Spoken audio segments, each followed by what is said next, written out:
Papá Noel, Santa Claus, Viejito Pascuero, Colacho o San Nicolás son los nombres con los cuales se conoce en el mundo hispano el personaje legendario que, según la cultura occidental, trae regalos a los niños por Navidad. Es un personaje inspirado en un obispo cristiano de origen griego llamado Nicolás, que vivió en el siglo IV en Anatolia, en los valles de Licia, en la actual Turquía. Era una de las personas más veneradas por los cristianos de la Edad Media, del que aún hoy se conservan sus reliquias en la Basílica de Bari, Italia. El nombre que hoy en día recibimos de Papá Noel procede de Finlandia con San Nicolás y ha llegado hasta nosotros como Papá Noel, que ha derivado en Papá Noel ya que es adoptado por la ortografía hispánica. Además de Noel significa Navidad en francés.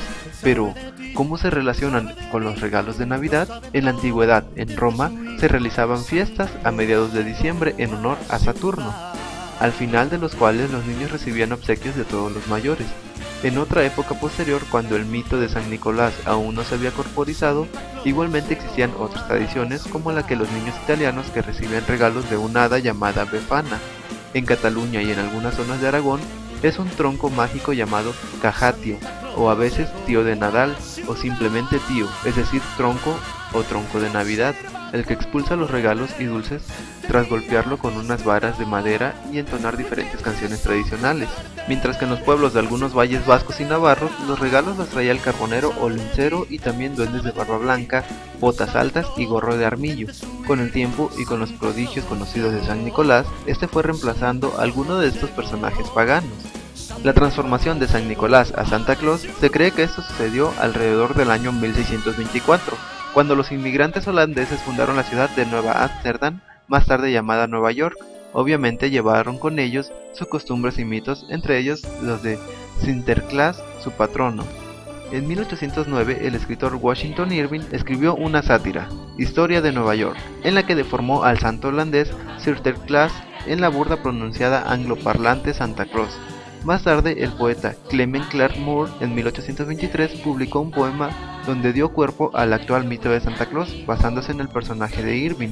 En ese poema se hace mención de unas versiones de Santa Claus enano y delgado, como un duende, pero que regala juguetes a los niños en víspera de Navidad y que se transporta en el trineo tirado por 9 renos, incluyendo a Rodolfo.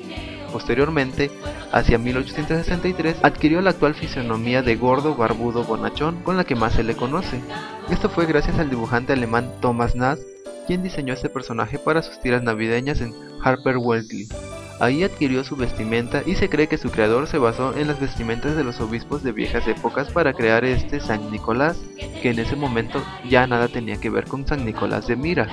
A mediados del siglo XIX, el Santa Claus estadounidense pasó a Inglaterra y de ahí a Francia, donde se fundó en Boumet Noël, el origen de nuestro Papá Noel, quien tenía parecido físico con Santa Claus pero vestía de blanco con vivos dorados. Igualmente, a fines del siglo XIX, a partir de un anuncio estadounidense del Lomen Company, se crearía la tradición de que Papá Noel procedía del Polo Norte y se popularizarían completamente los renos navideños como medio de transporte de Santa Claus. Luego, a comienzos del siglo XX, en 1902, el libro infantil The Life and the Adventure of Santa Claus de Earl Frankie Baum se origina la historia de cómo Santa Claus se ganó la inmortalidad al igual que su título de santo. Igualmente, ya en el siglo XX, la empresa Coca-Cola encargó al pintor Abbott Sundblom que remodelara la figura de Santa Claus o Papá Noel para hacerlo más humano y creíble. Esta versión data de 1931. En este punto, sin embargo, hay que aclarar que es solo una leyenda urbana. La creencia de que el color rojo y blanco de Santa Claus tenga su origen en los spots de la marca Coca-Cola empezó a ser a partir de 1931, aunque sí es cierto que contribuye a la popularización de estos colores y del mito mismo. Hay muchas ilustraciones y descripciones casi fidedignas anterior al spot, como la de Thomas Nast o San Nicolás Magazine, entre otras. Eso sin considerar además las antiguas representaciones religiosas del obispo San Nicolás de Mira o San Nicolás de Bari, en las que es común el color rojo y blanco de la vestimenta religiosa. Si bien es cierto que desde mediados de 1800 hasta principios de 1900 no hubo una asignación correcta al color de Santa Claus, siendo el verde uno de los más usados, por lo tanto se considera que la campaña masiva de ese refresco fue una de las principales razones por las cuales Santa Claus terminó vestido de color rojo y blanco. Pero estas publicaciones no fueron las primeras en representarlo con esos colores. En cuanto a la morada de Papá Noel, como la leyenda se originó en el hemisferio norte a principios del siglo XX, se esparció la idea de que vivía en el Polo Norte. Sin embargo, igualmente hay que recordar que existen otros lugares cercanos titulados como su hogar, como son Laponia sueca, Laponia finlandesa y Groenlandia, puesto que el Polo Norte está en medio del océano Ártico. Así, el mito actual cuenta que Santa Claus viviría en el Polo Norte junto a la señora Claus y una gran cantidad de duendes navideños que le ayudan en la fabricación de juguetes y otros regalos que le piden los niños a través de cartas. Para poder transportar los regalos, Santa Claus los guarda en un saco mágico de Santa Claus y los repartirá a las 0 horas del día 25 de diciembre en un trineo mágico volador tirado por renos navideños liderado por Rodolf, un reno que ilumina el camino con su nariz roja y brillante, siendo el último en agregarse a la historia. Santa Claus podría entrar en los hogares de los niños al transformarse en una especie de humo mágico y así entrar por la chimenea u otro orificio de las casas si éstas no disponen de una. Para saber qué niños merecen regalos, Santa Claus disponía de un telescopio capaz de ver a todos los niños del mundo, además de la ayuda de otros seres mágicos que vigilarían el comportamiento de los niños.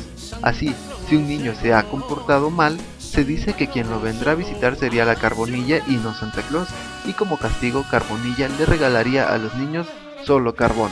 Para CT Noticias, Abisaí Clavel.